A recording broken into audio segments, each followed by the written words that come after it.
श्रीमद् भागवते महापुराण। अभी तक हमने श्रीमद् भागवत महापुराण के 18वें अध्याय में पृथ्वी का दोहन पढ़ा कि किस प्रकार भिन्न भिन्न प्राणियों ने अपने अपने प्रिय को बछड़ा बनाकर पृथ्वी रूपी गाय से उनका दूध दूहा। और आज हम जानेंगे 19वां अध्याय महाराज पृथु के 100 अश्वमेध यज्ञ। श्री मैत्रेय जी कहते हैं, विदुर जी, महाराज मनु के ब्रह्मवट क्षेत्र में जहाँ सरस्वती नदी पूर्वमुखी होकर बहती है, राजा पृथु ने 100 अश्वमेध यज्ञों की दीक्षा ली।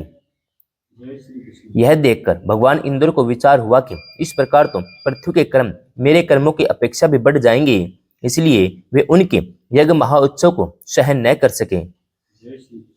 महाराज पृथु के यज्ञ में सबके अंतर आत्मा सर्वलोक पूज्य जगदीश्वर भगवान श्री हरि ने यज्ञेश्वर रूप से साक्षात दर्शन दिया था।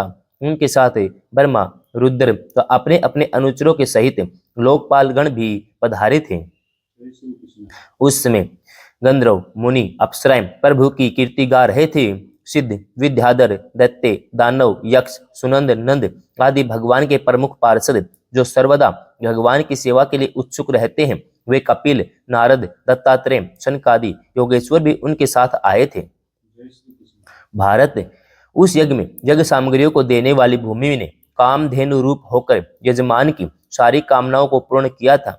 नदियां दाख और ईख आदि सब प्रकार के रसों को बहा लाती थी, जिनसे मधु चूता रहता था। ऐसे बड़े बड़े वृक्ष दूध, दही, अन्न और घृत आदि तरह तरह की सामग्रियां समर्पण करते थे।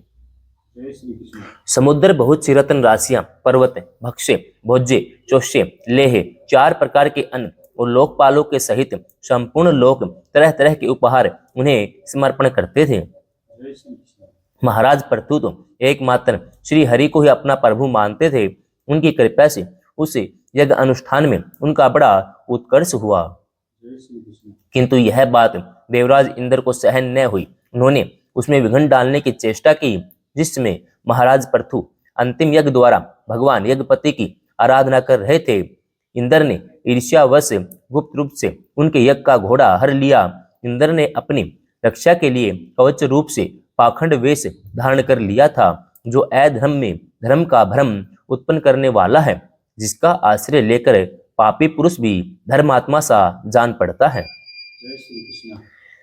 इस वेश में वे घोड़े को लिए बड़ी शीघ्रता से आकाश मार्ग से जा रहे थे। उन पर भगवान अत्रि की दृष्टि पड़ गई। उनके कहने से महाराज पृथु का महारथी पुत्र इंद्र को मारने के लिए उनके पीछे दौड़ा और बड़े क्रोध में बोला, अरे अरे, खड़ा रहे, खड़ा रहे।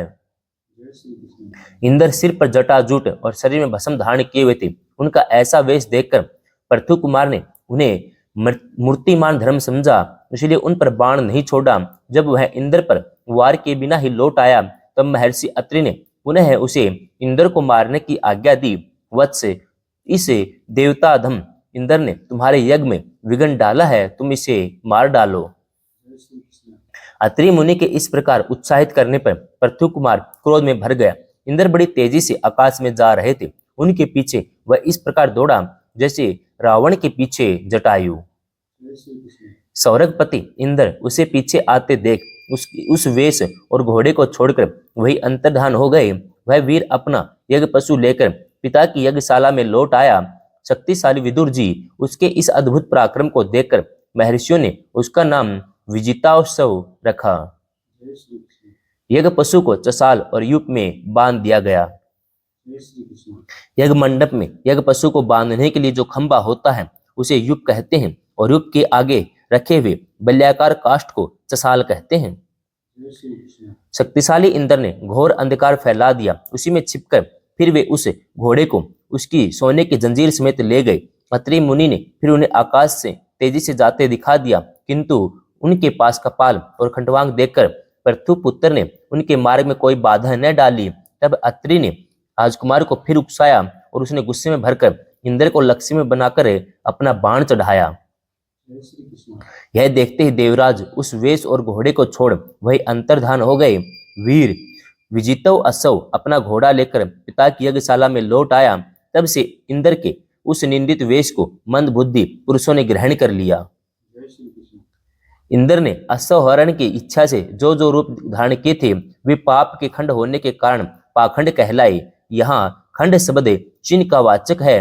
इस प्रकार पृथ्वी के यज्ञ का विध्वंस करने के लिए यज्ञ पशु को चुराते समय इंद्र ने जिन्हें कई बार ग्रहण करके त्यागा था उन्हें नगन, रक्तांबर, कापालिक आदि पाखंड पूर्ण आचारों में मनुष्य की बुद्धि प्राय मोहित हो जाती है, क्योंकि ये नास्तिक मत देखने में सुंदर हैं और बड़ी बड़ी युक्तियों से अपने पक्ष का समर्थन करते हैं।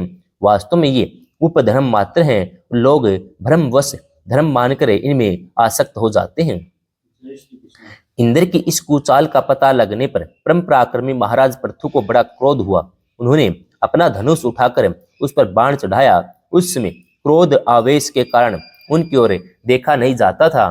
तब ऋत्विजों ने देखा कि असहाय परम पराक्रमी महाराज पृथु इंद्र का वध करने को तैयार हैं। तब उन्हें रोकते हुए कहा, राजन, आप तो बड़े बुद्धिमान हैं। यज्ञ दीक्षा ले लेने पर शास्त्र विहित यज्ञ पशु को छोड़कर और किसी का वध करना उचित नहीं है।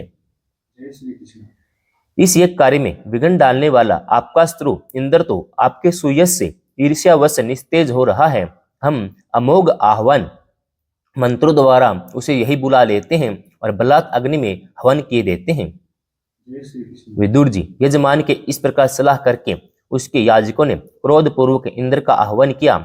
वे श्रुवायु द्वारा आहुति डालना ही चाहते थे कि ब्रह्मा जी ने वहां आकर उन्हें रोक दिया।